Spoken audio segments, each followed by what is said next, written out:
बिस्मिल्लाहिर्रहमानिर्रहीम अस्सलामु अलैकुम। उम्मीद करना सारे भाई खैरियत दे नाल होणगे।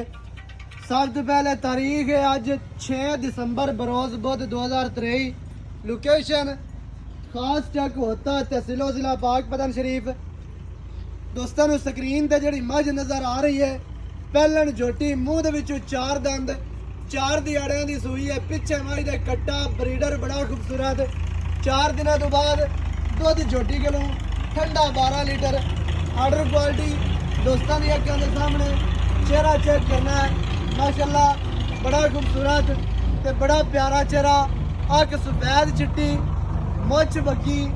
कट्टा चेक करना है। कट्टे दी भी अखा सफेद ते कट्टे दी भी मुछ बग्गी। माशाल्लाह फुल वीडियो दोस्तों नूं चैनल ते मिल जानी है। पाकपतन पंजाब टीवी चैनल का नाम है। वीडियो नूं करना है लाइक शेयर कमेंट लाजमी करने ने। नवी अच्छी और बेहतरीन वीडियो के नाल हाजिर होवांगा। अल्लाह निगहबान।